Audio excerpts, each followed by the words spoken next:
Primary 4 English Literature. The chapter name is The Crowded House.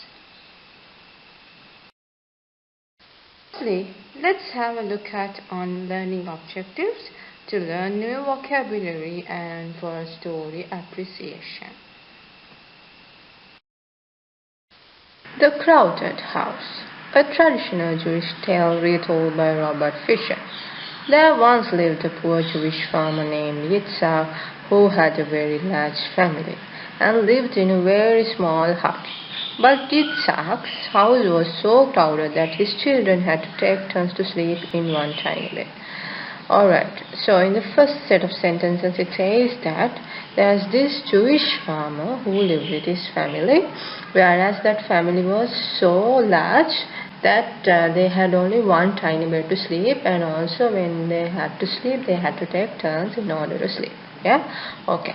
At last Yitzhak could not stand it no longer, so he went to see the rabbi to ask him what to do about his impossible situation.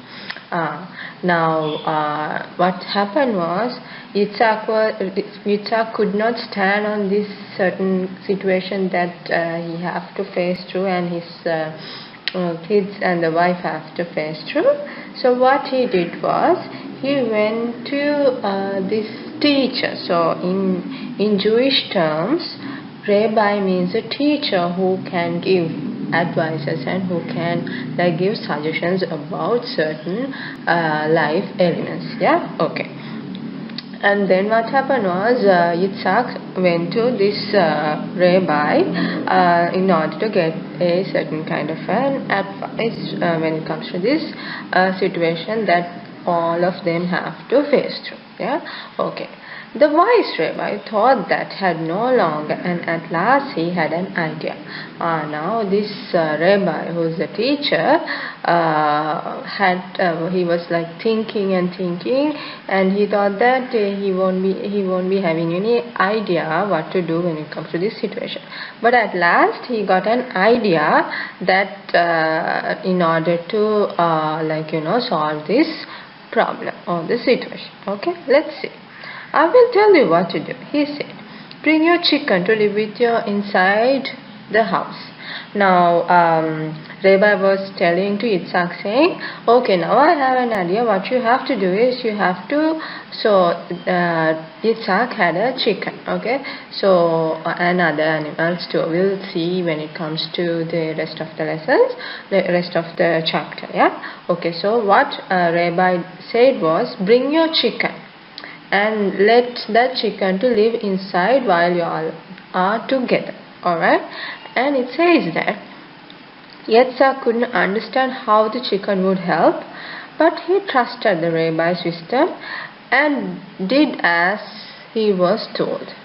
But as soon as the chicken was around the room, scattering its feathers everywhere. Now what happened was, in the very first place when Rabbi told to Yitzhak saying, bring your chicken inside of your house, and so let that chicken to live as well. When Rabbi said something like that, Yitzhak was telling, now how this is going to work out, how is it going to solve my problem? And but somehow since Yitzhak trusted Rabbi's word, what he did was he went home, and what he did was he bought chicken inside of his house to live along with the rest. Alright, but what happened was while they were together inside of the house, chicken started scattering feathers everywhere, as in when the chickens are flying and all, the feathers tend to go everywhere. Yeah, so that's what exactly happened. And then it says that so Yitzhak went back to the rabbi and complained. It only makes things worse, he said. So now Yitzhak went back to Rabbi and he was complaining. He was saying, here Rabbi, now the problem is I don't see the problem is getting solved, whereas I feel like this entire situation is getting more worse. Okay, and then he said, Rabbi said that in that case, Said the rabbi, bring the goat to join your family and the chicken. Now see, I told you there are other animals which this Yitzhak had, right? So we'll see. Okay, now Rabbi is saying, okay, now if Rabbi was telling to Yitzhak saying, bring the goat also to live along with y'all, and then we'll see what's going to happen. Okay, and then what Yitzhak did was, Yitzhak was very confused, right? But did as he was told. Soon the goat was running around, eating everything he could see. First he ate Yitzhak's bedspread and then started on the children's clothes. Yitzhak hurried back to the rabbi. Now, at last, when Yitzhak went to Rabbi, Rabbi told to Yitzhak saying that, okay, now you have a goat, bring that goat also inside of your house. Now that Yitzhak's children, Yitzhak's wife and goat and chicken all are living together. Now what happened was, after goat started living inside of the house, God started making everywhere as a mess. Like he started running around, and then he started eating Yitzhak's bedspread, right? And then also children's clothes. So wow, let's see what's going to happen in the next. Okay, right. My house is more crowded than ever, he cried. In that case, bring in your cow to live with your family, the chicken and the goat. And now, afterwards, Rabbi ended up telling to Yitzhak saying, okay, now you have to bring your cow, the chicken and the goat to live inside your house. And then let's see what's going to happen next. Yitzhak could not understand what was going on at all, but he trusted the rabbi's wisdom, so he went home and brought in the cow. But the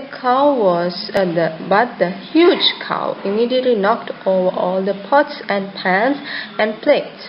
By now the house was so crowded that no one was able to move. Yitzhak rushed off once more to see the rabbi. Now what happened was, afterwards Rabbi ended up telling to Yitzhak saying, bring your cow, the chicken, the goat inside of your house. The entire situation got more worse, which is like the huge cow. Like you all know how huge a cow is, right? So the huge cow started crashing down the plates, the pots whenever he moves and all, and the entire situation got more worse than ever Yitzhak thought it would be. Alright, and then what happened was, again Yitzhak rushed off once more to see Rabbi. Yeah, Rabbi, he cried, there is no room to breathe in my house. If it stays like this, we all go mad. Yitzhak ended up saying to Rabbi, saying that, look, Rabbi, I feel like this entire situation is getting more worse, where we don't even have any space to breathe, because now currently my family and the goat and the chicken and everybody is living inside of the house. Yeah, and then Rabbi told to Yitzhak, said, don't worry, say the Rabbi. Now I have another idea. Go home and take the chicken, the goat and the cow out of the house. And then Yitzhak was a bit confused, but he was a bit puzzled, completely puzzled. But he did as the Rabbi had said. But all the animals, he put all the animals back in the yard. And then an amazing thing happened, which is, without the animals, the house seemed as big as a mansion. There was room for all of his children, his wife and himself. So Yitzhak and his family learned how to appreciate what they had, and they lived happily ever after in their huge little house. Yeah. So at last what happened was, now Yitzhak went back to Rebbe, saying we don't even have space to breathe. I mean, even the cows is crashing the plates, and all the animals are making things worse. And then what happened was, Rebbe ended up telling this the last idea, which is, now since cow, the goat and the chicken is inside of your room, take them out and put them back into the yard, and see now how big you'll see when it comes to the house and all. And then what Yitzhak did was, he went home and took all the animals out and put them again into the place where they were, which is in the yard. Yitzhak put all the animals into the yard, and once when he went to house, and he figured that there is space for everybody who's living inside of the house, for the children and for the wife and as well for the Yitzhak, and they lived happily in their a huge little house. Okay, so the moral of the story would be, in our lives we have to be thankful and happy with whatever the small amount of things that we have, and we have to feel blessed with the things that we have, because at the end of the day, if we started expecting more and more, we will never be satisfied, or we will never be happy.